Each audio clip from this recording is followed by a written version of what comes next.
ये उस वक्त की बात है जब हजरत इब्राहिम अलैहिस्सलाम पर अल्लाह रब्बुल आलमीन का हुक्म आता है और अल्लाह ताला उनसे कहता है, ए इब्राहिम, तुम अपनी बीवी हाजरा अलैहिस्सलाम और अपने बेटे इस्माइल अलैहिस्सलाम को लेकर मक्का की तरफ छोड़ आओ ताकि वो अपनी कौम बनाएं और नस्लों को बढ़ाएं।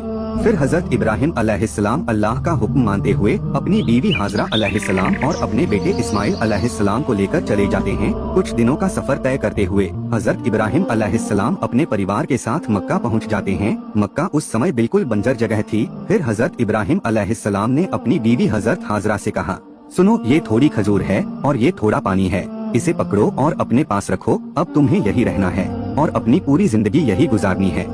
इतना कहते ही हजरत इब्राहिम अलैहिस्सलाम अपनी बीवी और बच्चे को छोड़कर जाने लगे तो हजरत हाजरा अलैहिस्सलाम बहुत हैरान हुई और अपने शौहर से कहने लगी, ए इब्राहिम, हमें कहाँ छोड़कर जा रहे हो? यहाँ न पानी है, न कोई भी खाने की चीजें और न ही कोई इंसान। इब्राहिम अलैहिस्सलाम ने अपनी बीवी को कोई जवाब नहीं दिया और आगे बढ़ने लगे। हजरत हाजरा अलैहिस्सलाम भी उनके पीछे चलने लगी और कहती रही, हमें किसके पास छोड़ के जा रहे हो? यह तो बिल्कुल सुनसान और बेआबाद जगह है। इब्राहिम अलैहिस्सलाम ने फिर भी कोई जवाब नहीं दिया और आगे बढ़ने लगे। फिर हजरत हाजरा अलैहिस्सलाम आगे बढ़ी और उनसे पूछा, क्या आपको अल्लाह ने इस काम का हुक्म दिया है? हजरत इब्राहिम अलैहिस्सलाम ने कहा, हाँ, अल्लाह ने इस काम का हुक्म दिया है। तो हजरत हाजरा अलैहिस्सलाम ने कहा, अगर यह बात है तो अल्लाह हमें कभी बर्बाद नहीं होने देगा। अब इब्राहिम अलैहिस्सलाम वहाँ से चल गए। उनके जाने के बाद कुछ ही दिनों में खजूर और पानी खत्म हो गया। अब उनके पास पानी का एक भी कतरा न बचा। खुराक न होने की वजह से माँ का दूध भी खुश्क हो गया। अब बच्चे को भूख लगने लगी और रोने लगा।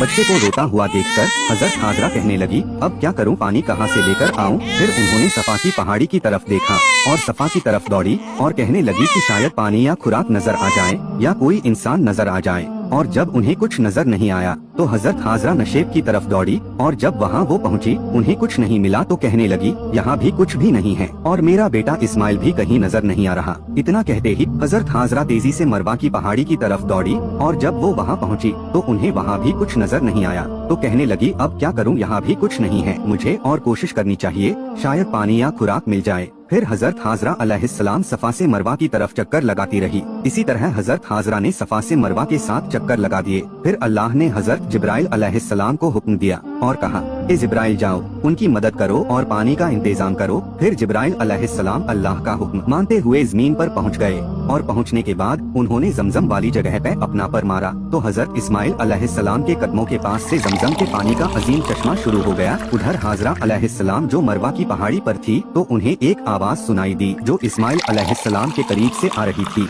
बस वो तेजी से हजरत इस्माइल के पास पहुंची तो देखा इस्माइल अलैहिस्सलाम के कदमों के नीचे से